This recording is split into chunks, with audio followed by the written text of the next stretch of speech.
We made it. We did. Holy wow. The end of all things. For this very podcast. Well, yes, just the podcast. There's Still so much still a fair ways to go. Yeah. I was going to look this up before we started recording, but I haven't like a fool. When did we start this? When did we start this second season? I think it was like January of this year. Yeah, right. Something like that. Yeah. Well, thank you to everyone for sticking with us while we put this together. It's been quite something doing it this way. Particularly because we were like, we'll do one episode every 2 weeks and have it smashed out in 2 months. Gosh, when will we learn? That's not how creativity works. That's not how art works. That's certainly not how our calendars work. Oh, yeah. Boy. That's the downfall. Yes. We forgot we were us. Yes, we did. Oh my goodness. Hi, I'm Michael Earp. And I'm Bailey Turner. Welcome to Michael's Walk, the podcast. Michael's Walk is a road trip, a search for something. Spoilers! It's myself, and it was inside all along. If only it were that simple. Driven by Tori Amos's album, Scarlett's Walk, I'm recreating the journey Scarlett took in its 20th anniversary year. I'll also be there. With the loving and patient, always patient, support of Bailey and Teague Lee, 3 trans queers set out across America. That's 33 states in 55 days. To connect with the songs, the land that inspired them, and the fans inspired by the songs. We'll talk music, travel, healing, and hope as we ask the questions, how do I heal from 15 years of coercive control and manipulation? And what role does the music we listen to play in our own relationship narratives? We've self-produced this podcast and trip. You can support us via GoFundMe. For the full story, head to michaelerp.net. Well, I mean, we set out to basically deliver on drafts of our creative projects. You writing the book that you had set out to write from the walk, and me to write the poetry book that I'd set out to write after the walk. How you doing? Well, I'm doing all right. Yeah, I'll say. I think we talked about it last episode that I finished the redraft, not the book, because they are very different things. Yes. But it feels great to be in this point, and I've had a month of not working on it and not thinking on it. Well, actually, I've been thinking a lot on it. But also, just the not working on it has been heaven. Sure. How about yourself? Well, I am actually in a really good place because the things I wanted to achieve since the last episode, I feel like I am sort of so close to achieving. But we did the cover shoot for the collection, which is a bit cart before the horse because the collection isn't finished. But also I managed to sit down yesterday and just bash out the 5 prose kind of narrative cornerstones of the work. And what that has helped me do is release a lot of emotion, but also really get a sense of the scope of what the work really needs to touch on in order to bounce out of those cornerstone pieces. So I'm feeling really confident that from here the poetry really is just going to flow. And I feel like I know what's ahead of me, and I'm optimistic about a February 2025 release with the help of the incredible Matthew Taylor Thomas to pull the design together, and got some exciting little treats planned for when it comes out.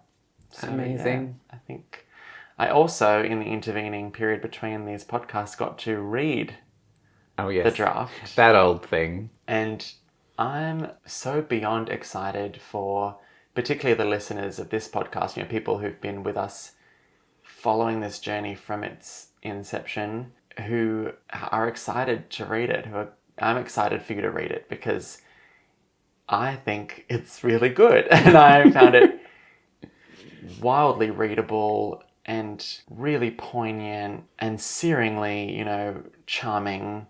I'm just really proud of you, and I'm really thrilled that you've been able to pull it off even just to this point, and I know that it's going to go somewhere. I I feel it in my blood that it's just got a life. I don't know what that life's going to look like or how it's going to manifest itself, but I'm excited for whatever it is for you, because the book's good shit, and I had a whale of a time reading it, and I do look forward to reading it again and picking up on some of the pieces that I missed in the whole, and yeah.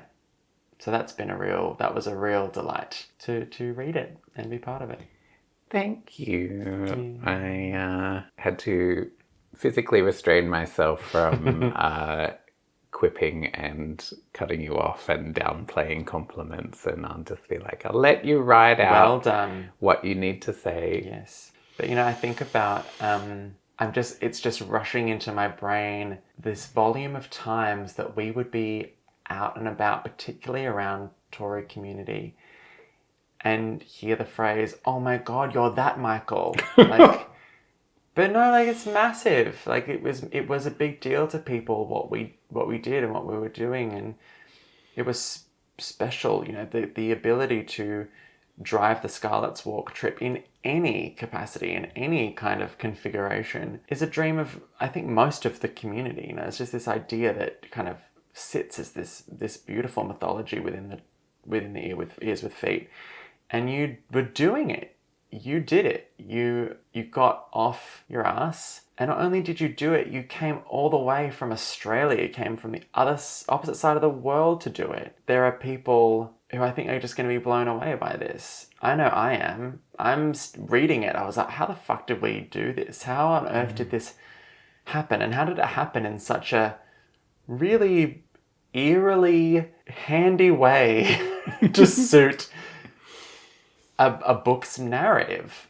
That's what tells me that we were guided by her. We were guided by Scarlet. We were guided by the muses. We were guided by the angels of people that we've lost, and the sacrifices we made. I believe that there's just something in the stars about this thing. And I know that I'm relatively effusive, but I just mean every word of this. And I think about all of those people and what they're going to get out of it, to see that sort of finished result, and think about the times that they met us and that they were part of it too.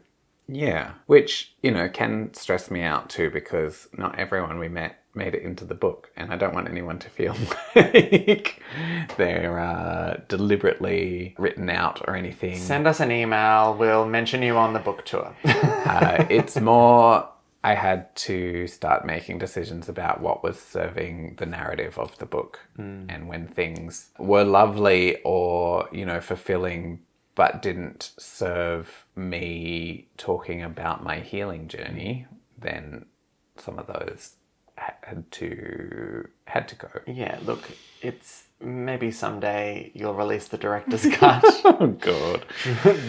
drop the tape story. Give us the unedited everything.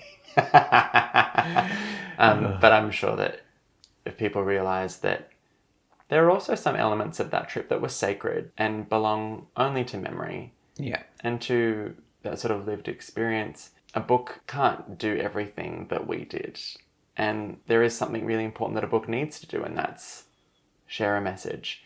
And there were some things that do lend itself to that. And there are some things that just have a bit more than that. Yeah, just a bit closer to the bone, or just orbit out somewhere else. Still orbiting. Still orbiting.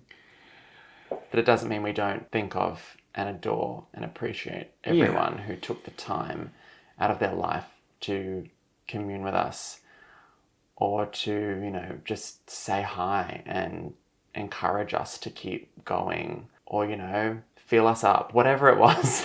Just say, we think of you all fondly. Each and every one. Yeah. Fondly. Apollo's Frock is what we're here to talk about today. The final marriage is what brings us together. The Holy Spigot. No. Well, it's the last track that we have on Scarlet's Hidden Treasures, and we took a bit of a random approach to sifting through this EP as part of our creative journey, but we kind of knew that Apollo's Frock would probably wrap it up, because it is just so expanded And so, once again, sort of direct in its speaking to what we were there for. You know, it can be read as a song about healing from a relationship and in a relationship of And developing autonomy and agency and like that whole drawing a line in the sand and being able to speak up for yourself. Yeah. And those quieter abuses. Yeah. You know, that simple phrase, you know, this is the last time you'll have crossed my line. It was pretty close to the bone.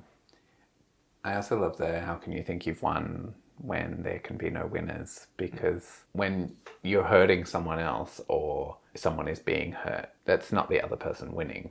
And so if you are someone who inflicts abuse, you are not the victor. Yeah, everybody loses. That's such a beautiful way to put it. Yeah, I just I always get caught up and I always kind of start to water at the eyes, you know, when Yusha sort of says, you know, you'll never see me. And I remember one of those like really sort of comically tragic moments. I was I'd just broken up with a boyfriend when I was about 23, I want to say. We'd broken up. It had been pretty not great. We'd decided to meet up at a cafe just to touch base after the sort of big sort of, you know, fall apart.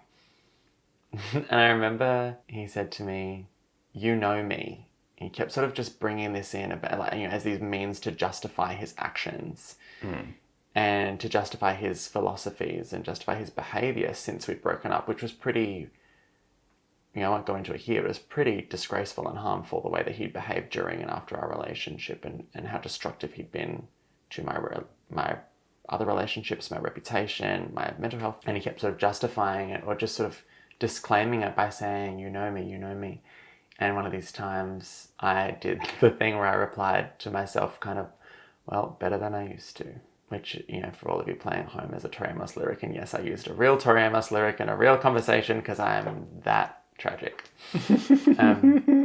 But it incensed him so much. He was kind of inflamed by that response. Yeah. And it just is that thing where you look at a person who you really loved and appreciated and cherished for a period, and you just suddenly see them differently.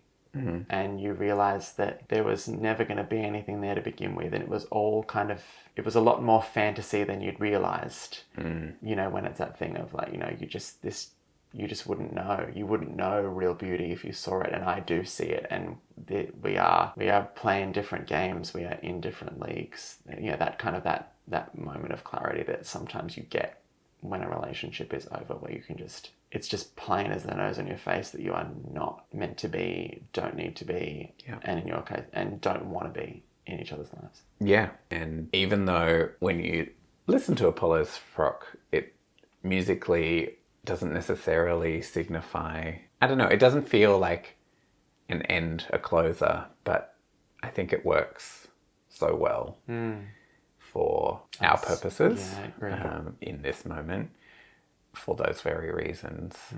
And like this whole ridiculously over-the-top experience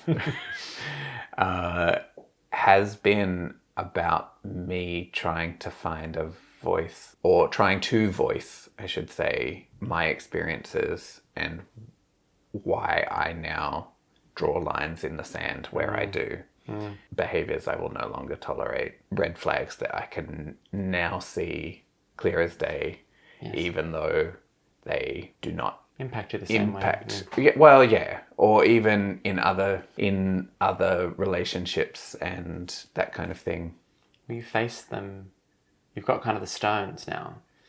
That comes from all the self-love you have literally built brick by brick, and all the like positive relationships you have, you know, lent into, and all the negative relationships you have lent out of. Like, you have done a remarkable volume of work on yourself in the space of 4 or 5 years? 7. Yeah. But yeah, at the end of the day, I just know that I'm so much clearer on being able to articulate where my lines are and to be able to say with Tori, you know, you've officially crossed my line, and lean into that, you know, wholeheartedly. Proud of you. Yay. Well bloody done. So even though the physical book is not in the world yet, it's well on its way to... Yeah. Well, yeah, let's talk. So what's next? What happens next? I'm still waiting for a few people to read it. Teague is also reading it, which is an interesting experience. I'm sure. For both of us, and has led to some big conversations as well. Oh, I've no doubt. And he's only up to DC. Yeah. So we'll see. We'll see how we go. But the strength of our relationship is our communication. So I'm not concerned. Nor should you be. I think it comes across fairly, but also very openly. There is no... I'm sure it will be I'm sure it will be difficult, but the resolution it reaches by the end, which is a real resolution, I think the rest of it has been written with a good mindfulness to where the resolve goes. Yeah. I think which is smart. I mean, at the end of the day, it's written in a way that's designed to capture those 2 months as if they were happening in real time. Yes. And so all of my insecurities are there on the page because I am working through them, not because I am still working through them, although some of them obviously I am. Yes. But no, I just don't think there's nothing villainous about it in the way that it's written. I think the audience do have, or the reader does have, a good opportunity to decide where they fall at various junctions across that period of what, and I think that's a really exciting experience to have, to see it was something that was so immediate. And then I'm also waiting on a friend who works in publishing as well to read it. She's reading it over the Christmas period. And I have no idea what sort of advice, if any, I'm sure there'll be some, but she'll offer. But then the next plans will be either work on it more to address any issues that have arisen, or work on my pitch to start pitching it to agents and or publishers and see where that gets me.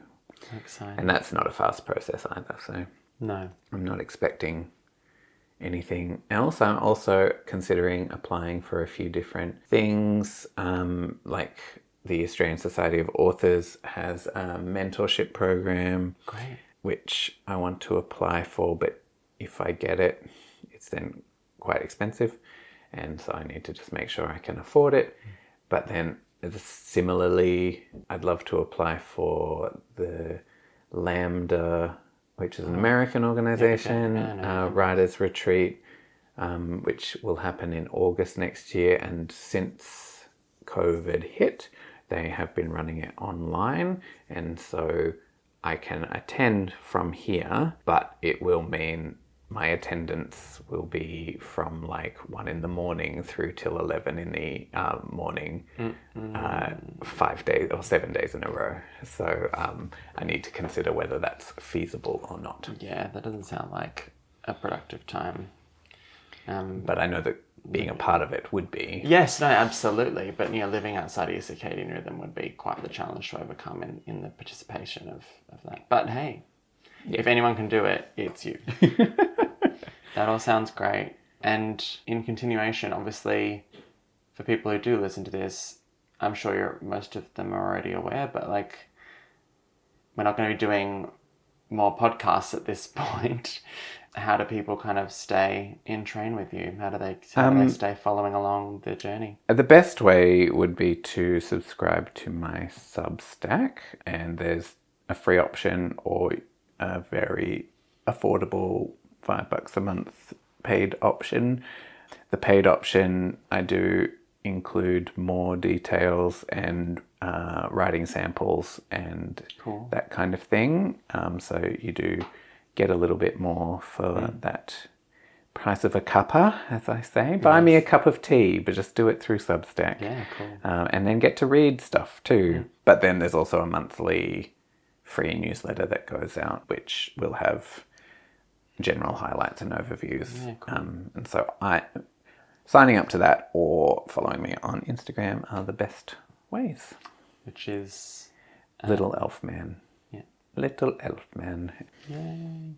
That's nice. How about you? Well, it's a little bit easier a road for me because I self-publish. So really it's just about getting the poems written, getting the whole thing proofed. Matt will do the design and then, chucking it through KWP and then getting a bunch of copies out, which I will then sort of, I want to try and do a bit more sort of direct sale, which was the most effective tool for Ulysses when that came out in April of this year. Yeah. And so now it's 2 collections and I want to do a few little sort of treats, and I'm potentially considering doing a launch event for that, which would also serve as the launch event for both books, because they kind of bookend each other. And that was kind of why I worked with Matt on both. It was like, well, if Ulysses is, sort of kind of water and air, then 16,000 kilometers or so is fire and earth. Like they just kind of, and they're both about journeys.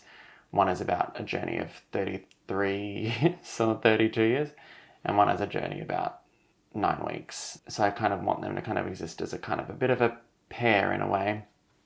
So I'm considering doing a launch event and sort of bring on board a lot of my favorite artists and poets to kind of share a few things and share the books and kind of get them all together, with the hope that I could then use those two to pitch to publishers of poetry that I might be worth my salt and worth kind of having my next collection published by someone else. I've already decided what that next collection is going to be and how it's going to be put together. This is news to me. Yeah, right. I won't share it just yet. No. I want to get this second one out. This is so my way. It's every artist's way. Never mind. But I already know what it's going to be, and I'm excited by what it poses, because I think it's going to be a very, very healing thing to write, but also very challenging. Anyway, I'm excited about it, and I'm hoping that it will coincide with another sort of big event going on in my life. So lovely. I have visions, but so all I need to do is just put the thing out and sell copies of it. That's pretty much it, and maybe do a launch event to try and keep that going. And I want to do more. I want to leverage those 2 collections to do more events and start doing more open mics and doing more speaking spots at poetry things. So, I'll start looking into doing more of that. I've been very, very gifted. I think I mentioned in the previous podcast that one of the poems is getting performed at Adelaide Fringe next year. Yeah, so I would love, to sort of find other places for the poems to live their life and find their way. The other piece of the pie is that we did do some recording with the Rough and Tumble for the 3 singles that will come attached to 16,000 kilometers or so, with the wonderful Matt Katz hopefully producing. We've kind of shelved that for a long time because all of the parties are very, very busy and your girl is very, very broke.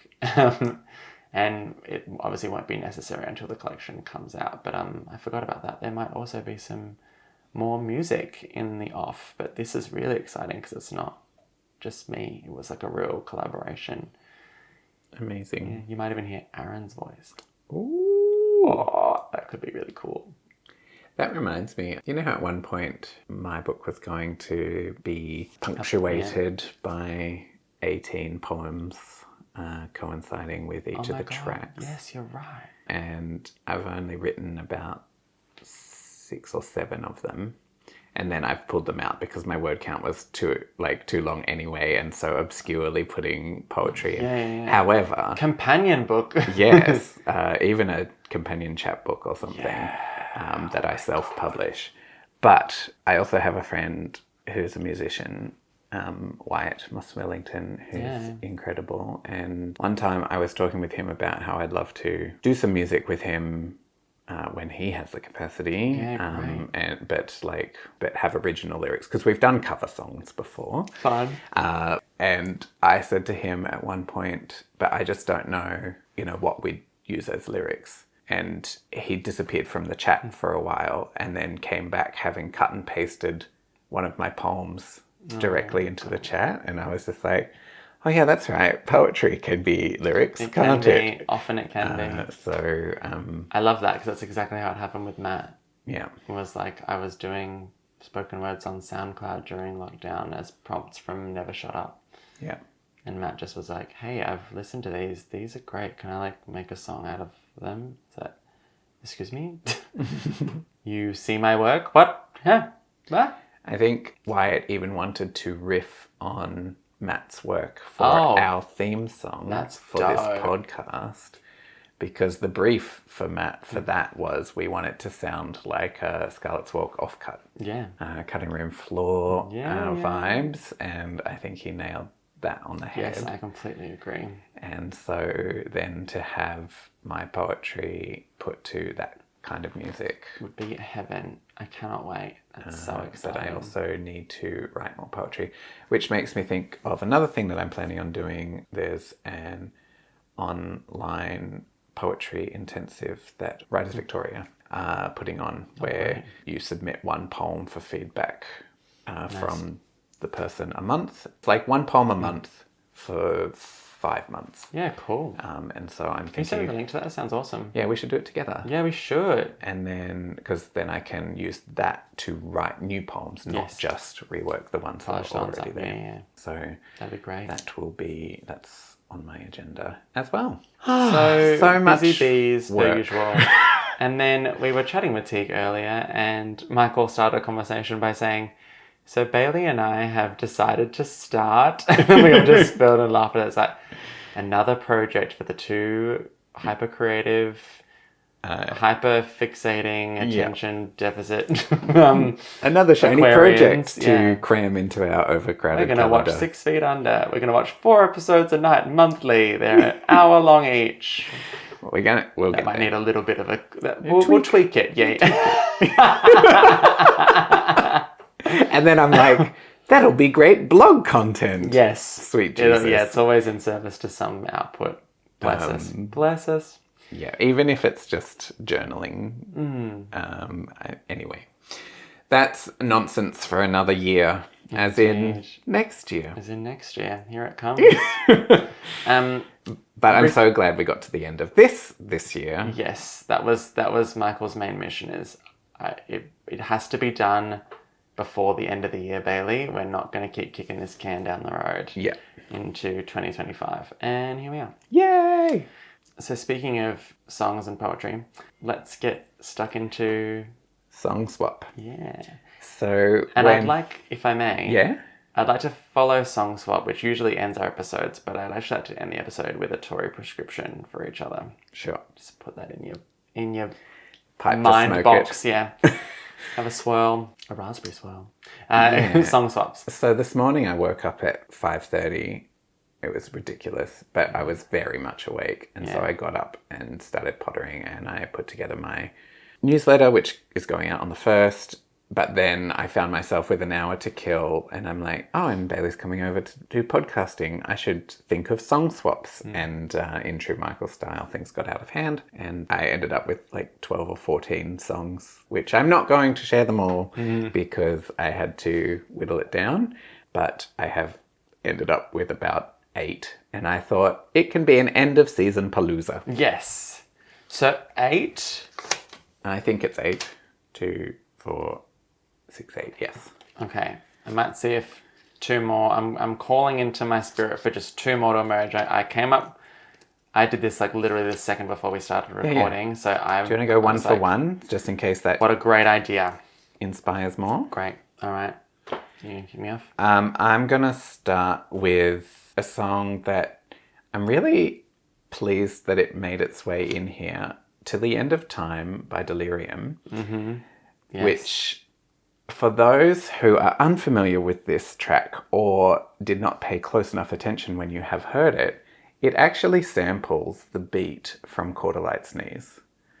Oh my God. Yeah. And like I separately loved both of those songs for a very long time before I even clicked that that's what was going on there. Oh, wow. But because Apollo's Frock is a lot about endings and being clear about your boundaries, Till the End of Time is very much a song about, no, we're done. Yeah. And you'll get no more till the end of time kind of thing. Yeah, I like that. But then to have that extra Tory link, I was just too thrilled to include it. Love it. In the time it took you, I've already come up with the other 2. Excellent. I'm glad. Should we still go one for one because it's fun? Yes. Well, this one I actually gave you separately as something to listen to, but I feel like it services this really well, which is a song called Keep Walking by Katie Gavin, who is the lead singer of the band Moona. And Katie is a very well-known Tori fan, loves Tori, and was inspired by Tori a lot in the writing of her debut solo album, What a Relief. And the title of that album is a lyric pull from this song, which is about kind of being relieved that you no longer feel like the victim or the villain, or that there's a victim or a villain in the relationship. And so you're at peace enough to go, if I ever see you on the street, I'll just keep walking. Perfect. And it has that similar kind of, there's a little Tory connection. Little Tory connection. Then another one, Where is the Line by Bjork, is so aggressive in how it's laying down its boundaries. Like the verses are all, I am trying to be there for you. I'm trying to care for you. But all you do is take, where is the line with you? Damn. I need to listen. I need to listen to all of these. These are great. Yeah. I love how, I think Medulla was such an interesting album for her. She was processing a lot, but yeah, where is the line with you is intense. Nice. I think you're going to like this one. Bloody Motherfucking Asshole by Martha Wainwright. Oh, I love it. I love it. Which, I mentioned earlier about the relationship that ended when I used the Tear in Your Hand lyric, which I hadn't put together how serendipitous it was that I should talk about that, when this song I listened to as I left his place after we split up. And it's how I felt. And it actually, he'd given me that song on a compilation he'd made me for my birthday 2 weeks prior. And I kind of listened to this thing as a means to be like, I'm sad about this relationship ending. But I kind of wasn't sad. I was really indignant. And so for this song, which is, very, it's so beautifully poetic, and it is so frank and so on the front foot of what it tries to say. And yeah, the title is just literally a moment where she just calls this person out for who they are, who has wronged her. And well, it's interesting, having read her memoir this year. Ah, right. She talks about that song because soon after it came out, she did an interview where someone asked if it was about her father. And she jokingly gave a response that, maybe it was. For years, this story, this narrative around this song being about her father plagued her. And she was like, it was never about my dad. Like, I was young and made a silly comment in an interview, and then all of a sudden, everyone thought that this song's about my dad.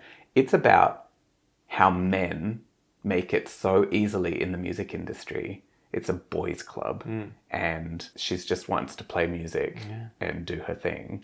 But then with all of that relationship bullshit tied into it as well. I love it. But isn't that just such a perfect thing about, there are so many, we could do a whole playlist of songs. I know that you've actually started this playlist of women writing about their relationships to the recording industry. And how all of those keep getting couched into, it's just a breakup song. No, it's actually a really serious critique on the workplace that I have to fucking live in. I've been listening to a song a lot at the moment called Angel of My Dreams. It's by Jade, who was a member of Little Mix, I'm pretty sure that was a band. And it was like her first sort of solo single. And I listened to it, and it just, at face value, you could read it. And then I listened to it and I went, hang on, this is one of those. This is one of those songs about her recording contract and about her relationship to the music industry. It's so good. Yeah. Well, it's funny you should mention that, because one of my picks for today... Oh, great. When I listened to it again, I was like, actually, that's exactly what they're talking about. And so I added it to that playlist whilst also putting it down for this endings. Oh, I also want to say that playlist, I love the title that I gave that playlist. It's called Her Dissatisfaction with the Music Industry. Nice. Very nice. But Sixpence None the Richer have a song called The Lines of My Earth. And it's all about how, this is a beautiful world we live in, and it should be fruitful, it should be harvest season, but all you say is how we're going to make money. And so then she says, this is the last song that I will write until you tell me otherwise. Oof. Because she's basically saying you can't just tell creativity to be on. And so fuck you. Yeah, nice. And so I loved how that tied all of that in. Very cool. Very cool. All right. Well, riffing off that slightly, I'm going to... So I've been listening to a lot of Florence and the Machine lately in preparation for my next big creative project. And so I put What Kind of Man, which is also sort of musically bold and vocally raw. The sort of the main hook of it is, well, what kind of man loves like this? The damage that men do in particular. And the music video is something that I actually watched with Aaron over the weekend, and I found myself getting really overcome and overwhelmed. I hadn't watched it in a long time. A big feature of it is her being in a car accident and kind of crawling out of the wreckage. But she's always surrounded by kind of men, and she's always kind of boxed in by them and having to navigate them and their violence and their lust and all these things. And then interlaced is just the only time in the video that she is with other women is this sort of beautiful ocean baptism style healing ritual. And yeah, there's just something so powerful about sisterhood and how it helps us survive, this world that we live in that is so violently gendered. Speaks a bit to the Apollo's Frock sort of need of like just kind of realizing and questioning. There's a great song that I've put on. I know it's in the first season's song shares, What's Come Over Me by Frente. And I just love that song so much because it's like, there are lyrics in it that are like, packing those stairs away so visibly could be the most hurtful thing you ever did to me, and walking your muddy feet on my carpet, and there's no charge, hurry up and find out who you are. Like, just songs like that just kind of, like Apollo's Rock, just activate that question of like, what the shit is your plan here, mate? Anyway. Well, I'm going to riff off that. Yay. And Patriarchy Over and Out Yay. by Planning to Rock, which is basically exactly what it sounds. It's like patriarchy is out of date. We need to move on. Over and out. Your time is up. Very nice. I don't know why I put this on here, but for some reason when I was just sort of pulling songs from the ether, it just was like, no, this one, I need to be included. And it's a song called Like I Can by Sam Smith. And it's literally, I think, bouncing off the sort of patriarchy is over bit, this was a beautiful song that I became obsessed with for a while, because it was really about, at the time, certainly, Sam was identifying as male, and this was about being in love with another man. And so like, the song is just, him going, oh, he could be something, he could be all these incredible things, he could be so special, but he'll never love you like I can. And it's got this real sort of pounding drum beat in it, and it's just one of the most sort of punchy songs on Sam's debut record, which, was sort of full of all these beautiful crooning sort of, I know I'm not the only one, and Lay Me Down, and what was that first one that was really famous? Unholy? No, that was later. This is like early days. I can't remember what it was. Stay With Me. But this was on that record, but it was just this kind of bouncing. It was kind of like the hint of the unholy that was to come, that, Sam had a real good sense of dance and a real good sense of, anyway, Like I Can by Sam Smith. Well, then I'll change the tone slightly. But Lost Changes by Beth Gibbons is from her album that she released this year, which I keep forgetting exists, and then like discover it anew and be like, oh, she hasn't had a new album in like 20 years. And then I'm really excited, but then realize that I've already heard it and I just need to listen to it more. I see. But this song is about how change is a constant of life and we need to accept that, but then looking at how we relate to each other within those changes. Is beautiful, Beth, as always. Great. I'm going to throw in a song called I Was Broken. It's by Marcus Foster, but I fell in love with it through the cover done by Robert Pattinson. And yes, I do mean that Robert Pattinson from the Twilight movies. You can look it up on YouTube. He's has one of the most heartbreaking, beautiful voices. I know I've talked about it on this podcast before. I'll say it till I'm blue in the face. That man is a stunning singer, and he does a cover of this I Was Broken, and the riff of it really is, I was broken for a long time, but it's over now. And it just sort of popped up as that's got to be on here, because it's what Apollo's Frock is about. It's what this is all about. Is you don't always heal, but that brokenness, what caused that brokenness, it is finished. There is a point where you go, it's done. I can draw a line under that time of my life, and sure, there are bits of it that kind of stay with me, but the acuteness of that pain is something I can underscore and step away from. Yeah. I Was Broken by Marcus Foster. Well, I know we don't often do this, but I'm gonna like a song swapatory. Oh, breaking all the rules today. We have done it in the past. Yes, we have. But Over It, Oh, yes. the piano suite, If which you haven't heard this, you just have got to. It's the most evocative piece of music. for years was my alarm tone in the morning because I thought it was ironic that I was waking up to a music and already over it. Am I right? Over it. But yes, that was one of my choices. I just jotted down, there was, when we were in San Francisco, I was at a bookstore that sold a lot of poetry, and I decided I would pick a volume and just kind of open it at random. There's a poem by a woman called Brenda Shaughnessy, and it's a poem entitled I'm Over the Moon, which sounds like, I'm over the moon, like I'm so happy, but it's literally like I'm over the moon. The moon is bullshit. Like, it's just this great poem, just like deriding the sort of romantic imagery of the moon, All right, well, let's move on from Over It. I'm going to rocket us back in time to a song called Walk On By Dionne Warwick. Nice. Which just was one of the ones that just kind of went, here. If you need another couple, here I am. I can't listen to this song without tearing up. If you haven't heard it, it's a classic from decades ago. One of those beautiful tracks by one of the most legendary singers in contemporary music.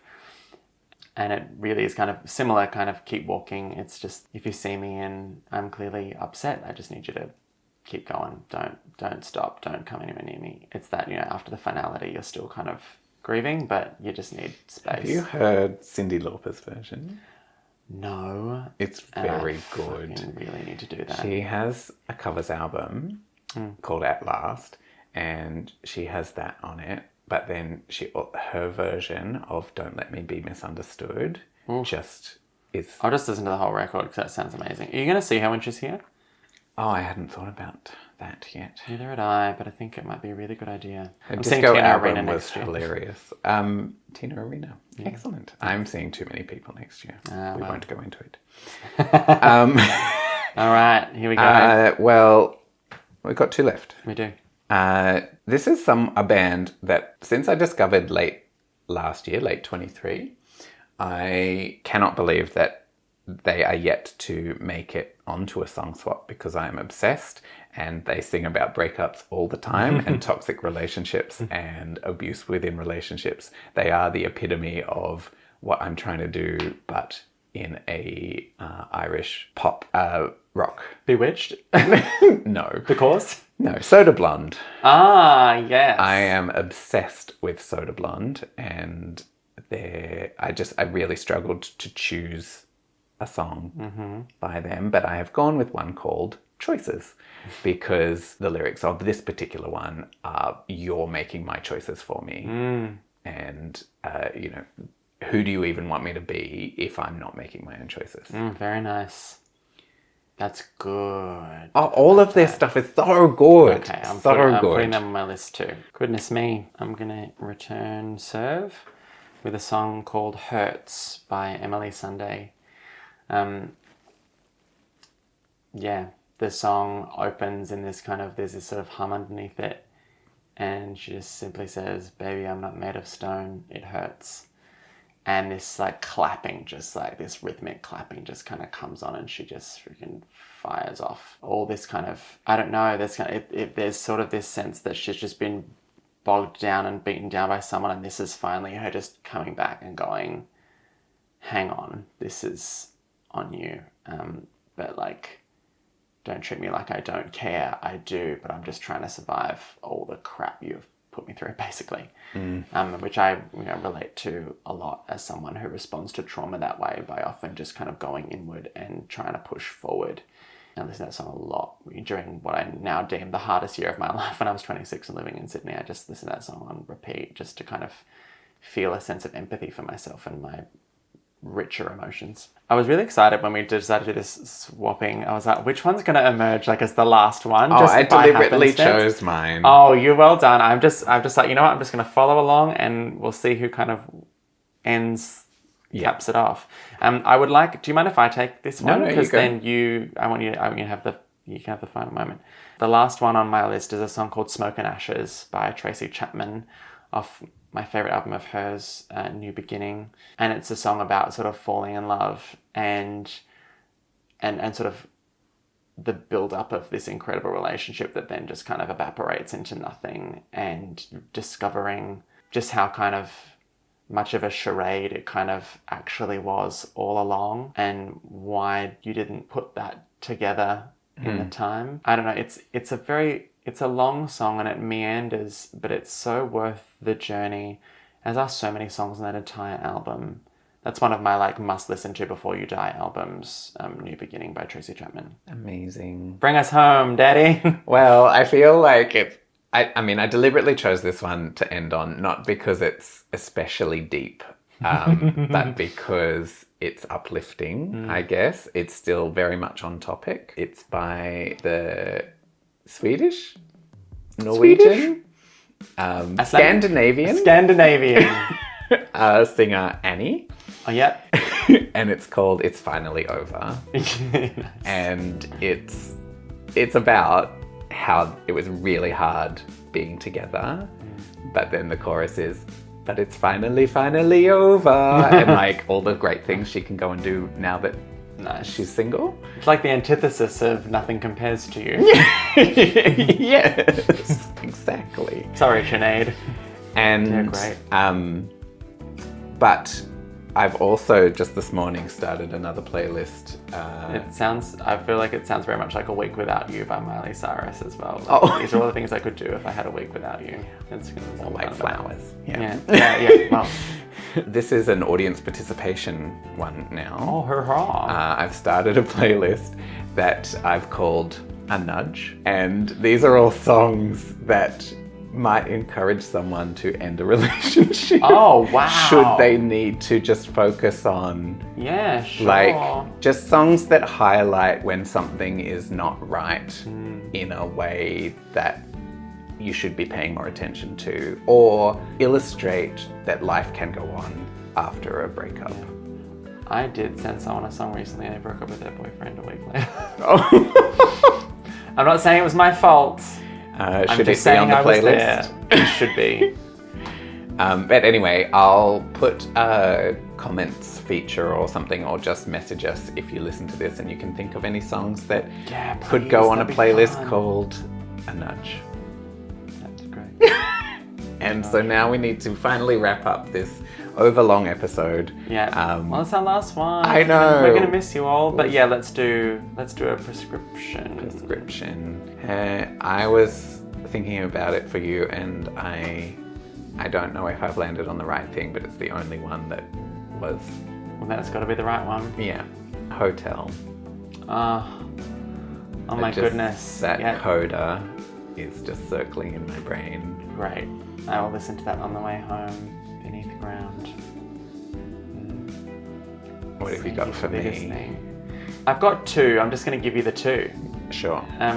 They're both from The Beekeeper. The reason I thought about this is because I was writing about you last night. I wrote this, one of the narrative pieces was about the sort of beginning of this trip, and of course for me to write that I had to write about our beginnings and our journey as all the things we've been and meant to each other. And whilst I was doing that, there were just two songs I just kept kind of going back and forth singing to myself. And I had Aaron behind me. We were sort of body doubling parallel playing, and he was gaming and I was sort of just singing along to myself, and he was like, keep going back and forth between these sort of two moments. And I was like, yeah, while I was writing. Anyway, you might find it really funny, but the songs are Cars and Guitars and Hoochie Woman.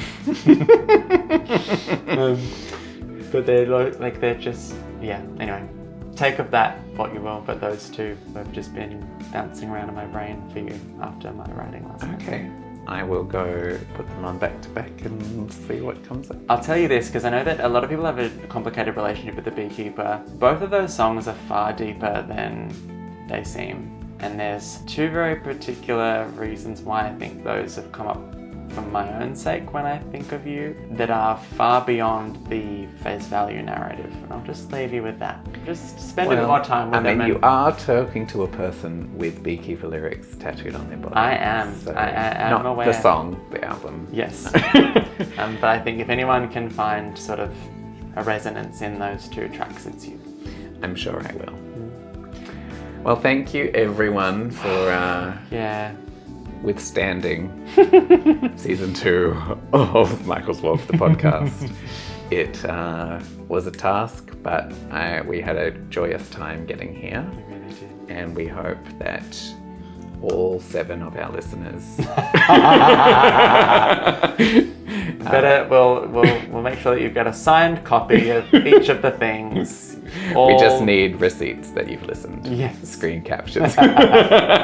You watch, they will. They will, oh God. We love you, Rose. And Daniel. And Daniel. I love you all. Thank you for everything. Take care of yourselves. Go gently. And do reach out. see you in the magazines. To quote Tammy Brown. Sure, why not? Toodles.